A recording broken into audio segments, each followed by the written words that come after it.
Hello all, good morning. In last video, we will learn audit evidence, okay, and auditor's duties for collecting audit evidence in unit number 3.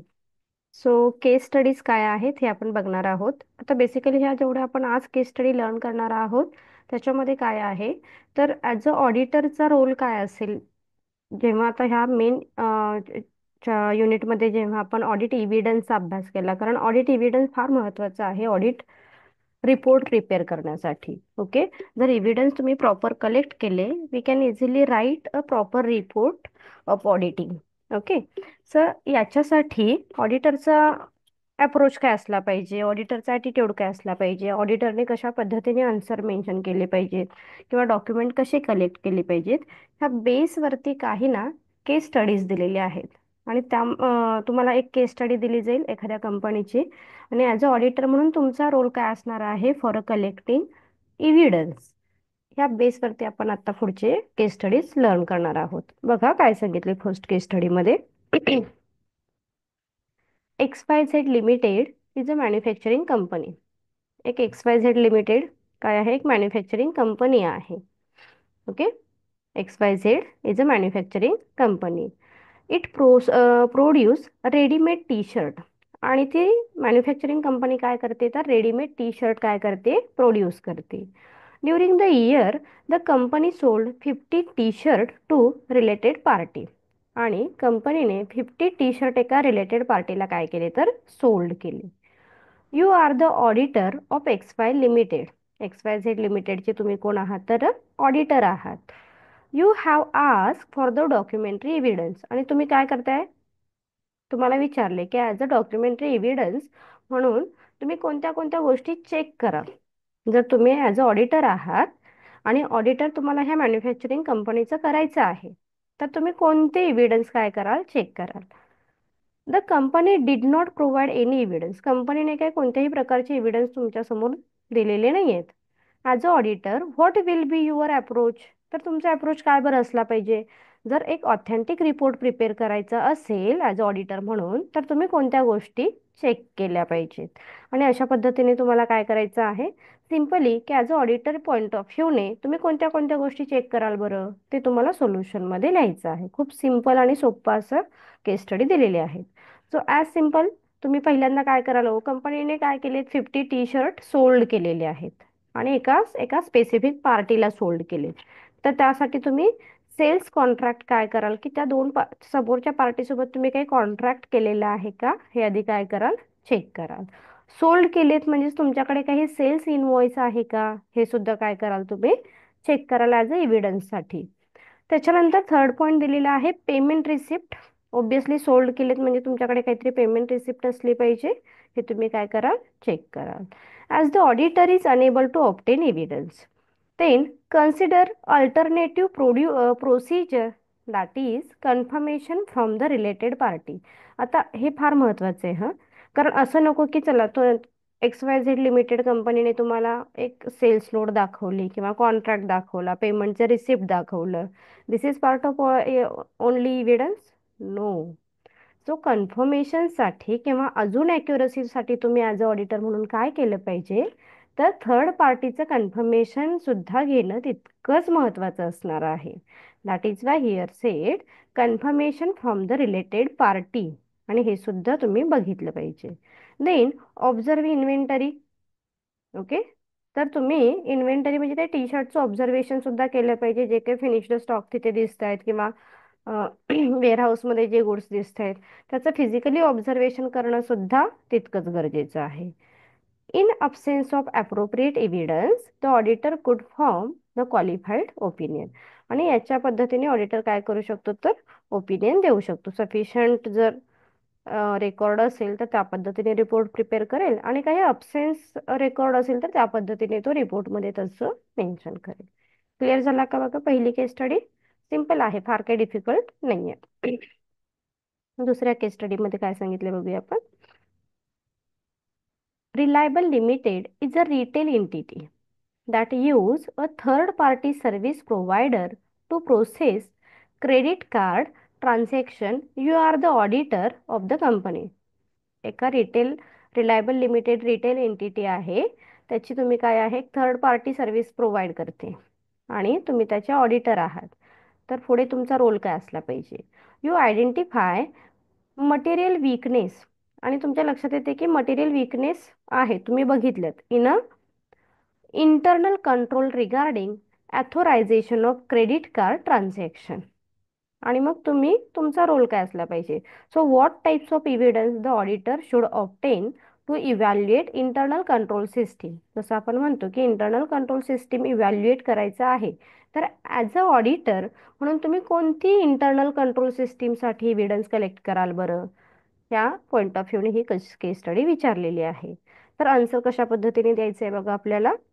The auditor should get evidence of test control. जसं आपल्याला माहिती आहे की एखादी गोष्ट test checking आहे, sampling method आहे, we can easily understood the exactly internal control system. कारण टेस्ट चेकिंग असेल, सॅम्पलिंग असेल, त्याच्यावरूनच आपण पूर्ण रिझल्ट ह्या होल पॉप्युलेशनला अप्लाय करत असतो. दॅट इज वाय टेस्ट कंट्रोलला काय कराल तुम्ही आधी इम्पॉर्टंट द्याल. Such as observation and authorisation of the procedure and inspection of documentation. आणि मग त्याचबरोबर तुम्ही काही डॉक्युमेंटचं सुद्धा इन्स्पेक्शन कराल, काही प्रॉपर प्रोसिजर सुद्धा फॉलो कराल. And then the auditor may issue a qualified opinion. आणि जे काही ओपिनियन आहे तो काय करेल त्याचं देईल. क्लिअर झाली सेकंड केस स्टडी. अशा पद्धतीने तुम्हाला ह्या युनिटवरती केस स्टडी छोट्या छोट्या विचारल्या जातील. आणि ॲज अ ऑडिटर म्हणून तुमचं ओपिनियन काय असेल, तुम्ही कशा पद्धतीने ओपिनियन द्याल, असे क्वेश्चन तुम्हाला इथे विचारले जाऊ शकतात. थर्ड केस स्टडी बघा काय आहे. JM Financial Company report complex financial instrument in its balance sheet. You are the auditor of the company. You found a significant valuation adjustment regarding the instrument. What types of evidence of the auditor should obtain? So कोणत्या टाईपची evidence तुम्ही obtain कराल? How the audit assess the reasonableness of the valuation of adjustment, and what are the implication of valuation of adjustment on financial statement. Okay, अशा 3 condition दिलेत. तर याच्यासाठी तुम्ही कोणत्या कोणत्या गोष्टी चेक कराल. सो पहिला आहे what types of evidence the auditor should obtain. काय सांगितले? JM फिनान्शियल कंपनी आहे, त्याचं काय आहे complex financial instrument in the balance sheet दिसते तुम्हाला थोडीशी complicated. You are the auditor, you found the significant valuation adjustment. तर काय असल्या पाहिजेत महत्त्वाचे ॲडजस्टमेंट, ते आपल्याला इथे फाउंड करायचे आहेत. तर याच्यासाठी ऑडिटर पहिल्यांदा काय करेल? हो, व्हॅल्युएशन रिपोर्ट बघेल. ओके, कारण डिरेक्टली फक्त आपण फायनल अकाउंटमध्ये एकच इम्पॅक्ट देत असतो का? नाही, त्याच्याशी रिलेटेड काही बुक्स ऑफ अकाउंट ऑलरेडी आपण रेकॉर्ड केलेली आहेत. तर व्हॅल्युएशन रिपोर्ट हा काय केला जाईल? चेक केला जाईल. त्याचबरोबर प्राइसिंग मॉडेल तुम्ही कोणती यूज करता, कोणते यूज करता, ओके, ते सुद्धा इथे काय करेल? ऑडिटर चेक करेल. हे झालं पहिल्या पॉईंटशी related. Second point, how the auditor assess the reasonableness of the valuation of adjustment. तर याच्यासाठी ऑडिटर काय करेल? The auditor should evaluate the methodology assumption and data used in the valuation. So तुम्ही या व्हॅल्युएशन ऑफ असेटसाठी कोणती methodology use केली आहे, कोणत्या अझम्पशन बेस्डनुसार तुम्ही ती मेथडॉलॉजी यूज केली आहे, आणि डेटा कसा यूज केलेला आहे हे ऑडिटर काय करेल? चेक करेल इव्हिडन्ससाठी. थर्ड सांगितलेलं आहे what are the implication of valuation of adjustment on financial statement. इम्प्लिकेशनसाठी ऑडिटर काय करतायत बघा. It has material impact on financial statement. Material impact of financial statement कशा पद्धतीने झालेला आहे ऑडिटर चेक करेल. As well as the auditor should consider the implication on and give opinion. आणि मग तो त्याचं ओपिनियन काय करेल? देईल. क्लिअर. नेक्स्ट केस स्टडी बघूया. अशा छोट्या छोट्या केस स्टडी तुम्हाला काय केलेल्या आहेत तर विचारलेल्या आहेत. Case study fourth.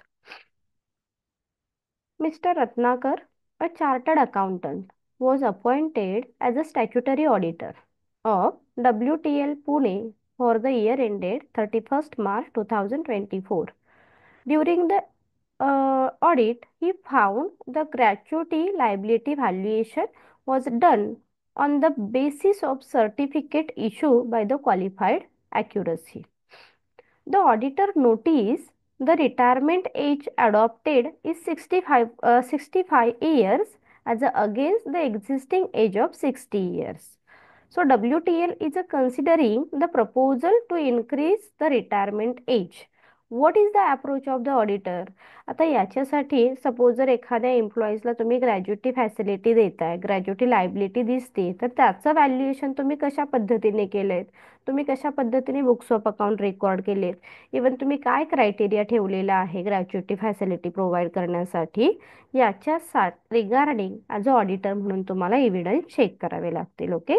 So gratuity liability व्हॅल्युएशनसाठी ऑडिटर काय काय चेक करेल? Valuate the competence, capability and objectivity objectify the expert, obtain understanding of the work of the expert, evaluate appropriateness of the expert's work as the audit evidence. The auditors may consider the following while evaluating appropriateness of the management expert work as the audit evidence. आता हे सगळं read केल्यानंतर हे expert expert expert काहीतरी दिसतंय. तर असं का बरं? कारण ऑडिटर त्याच्या पॉईंट ऑफ व्ह्यूने एव्हिडन्स नाही कलेक्ट करू शकत. कारण ग्रॅज्युटी लायबिलिटी व्हॅल्युएशनसाठी काय आहेत, प्रॉपर रूल्स आहेत. कारण इन्कम टॅक्स मध्ये पण तुम्ही लर्न केलं असेल बघा. कारण जेव्हा ग्रॅच्युटी प्रोव्हाइड केली जाते तेव्हा त्याचा क्रायटेरिया वेगळा आहे किंवा त्याचं एज लिमिटेशन डिफरंट आहे. आणि ह्याच्यासाठी मग तुम्ही रूल फॉलो केलेले आहेत का, याच्यासाठी मग तुम्ही काय करताय, ह्या एक्सपर्टची हेल्प घेताय. लक्षात आलं? आणि मग प्रॉपर तुम्ही कॅल्क्युलेशन व्हॅल्युएशन प्रॉपर करून ती ग्रॅच्युटी प्रोव्हाइड केली आहे का, याच्यासाठी हे तुम्ही सगळं एक्सपर्ट काय करताय, एक्सपर्ट वर्क, एक्सपर्ट ऑब्जेक्टिफाईंग, हे सगळं यूज करताय. Relevance and reasonableness of the expert finding, relevance and reasonableness of significant assumption, and relevance and completeness and accuracy of the sources. आता हे सगळं काय कराल तुम्ही त्या ग्रॅच्युटी लायबिलिटी व्हॅल्युएशनसाठी चेक कराल आणि त्या पद्धतीने मग तुम्ही काय कराल, ॲज अ ऑडिटर्स म्हणून एक रिमार्क त्याला देऊ शकाल. ठीक आहे. अजून एक केस स्टडी बघूया फिफ्थ, आणि बाकीच्या पण तुम्ही एक दोन आहेत त्या सेल्फ स्टडीला कम्प्लीट करा. सिम्पली कॉन्सेप्ट लक्षात आली ना, की एक तुम्हाला केस स्टडी दिली जाईल आणि त्याच्याशी रिलेटेड तुम्ही ॲज अ ऑडिटर म्हणून कशा पद्धतीने ओपिनियन द्याल, कशा पद्धतीने एव्हिडन्स कलेक्ट कराल. एक लक्षात ठेवा, audit evidence means not only consider internal record, हा पॉईंट ऑफ व्ह्यू क्लिअर असला पाहिजे. That means here we also consider external and third party opinion for more accuracy. तुम्हाला जास्तीत जास्त ॲक्युरसी आणायची असेल तर एखाद्या एव्हिडन्सशी related those person directly or indirectly connect आहेत, ह्या सगळ्यांकडून तुम्हाला डेटा कलेक्ट करणं त्याच्याशी रिलेटेड हे मस्त महत्त्वाचं असणार आहे. आणि मग तुम्ही काय करू शकता, ओपिनियन हे देऊ शकता. म्हणजे जसं आपण म्हणतो ना, की एकच बाजू ऐकून कधी आपण निर्णय देऊ नये, दोन्ही बाजू ऐकून आपण निर्णय हे दिले पाहिजेत. त्याच पद्धतीने ऑडिटर सुद्धा काय करतो, दोन्ही पार्टीचाच म्हणजेच क्लायंट कंपनी आणि थर्ड पार्टीच्या सोबत जर एखादे कॉन्ट्रॅक्ट असतील तर त्या दोघांची एव्हिडन्स क्रॉस चेक करेल आणि मग काय करेल तर ओपिनियन हे देईल. Okay. So Mr. BZ, a chartered accountant, was appointed as the auditor's Deepak Supermarket for the year ended 31st March 2024. The inventory at the end of the year was rupees 3.30 crore. Okay. Inventory किती आहे कंपनीच्या year एंडिंगला, 3.30 crore दिसते. He could not attain annual stock taking due to some emerging situation as a auditor. How would you consider the stock taking done by the management was proper? So मॅनेजमेंटने कशा पद्धतीने काय केलेलं आहे तर हे stock consider केलेले आहे, स्टॉक व्हॅल्युएशन केलेलं आहे, हे आयडेंटिफाय करण्यासाठी याच्याशी रिलेटेड एव्हिडन्स कलेक्ट करण्यासाठी ऑडिटरला काय चेक करावं लागेल बघा. फर्स्ट आहे परफॉर्म अल्टरनेटिव्ह प्रोसिजर. तुम्ही काय केले ते चेक करेल auditor. Verify the audit procedure adopted. Verify the treatment given the discrepancy notice during the physical count. Physical काउंटच्या वेळी काही डिस्क्रिपन्सी नोटीस तुम्ही दिलेले आहेत का हे चेक करेल. Verify appropriateness of cut off procedure follow. Cut off procedure काय फॉलो केलेली आहे तुम्ही हे चेक करेल. And get management return representation on completeness of the information provided about the inventory and assurance that the management adhere to the lead down procedure for the physical evidence count.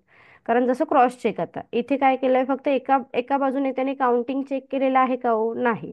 तर auditor इथे काय करतोय, एक confirmation letter सुद्धा check करेल आधी इन्व्हेंटरीचं. आणि cross चेकसाठी मॅनेजमेंटने काय प्रोसिजर फॉलो केलेली आहे ते सुद्धा काय करेल तर चेक करेल. म्हणजे दोन्ही पॉईंट ऑफ व्ह्यूने ऑडिटर काय करतो इथे एव्हिडन्स कलेक्ट करण्याचा प्रयत्न करतो. होपसो तुम्हाला आज ज्या आपण 5 केस स्टडीज बघितल्या छोट्या छोट्या त्या समजल्या असतील. बाकी एक 2-3 केस स्टडीज आहेत त्या तुम्ही सेल्फ स्टडीने कम्प्लीट करा. We will continue 4th unit in next lecture. Thank you for watching. Bye.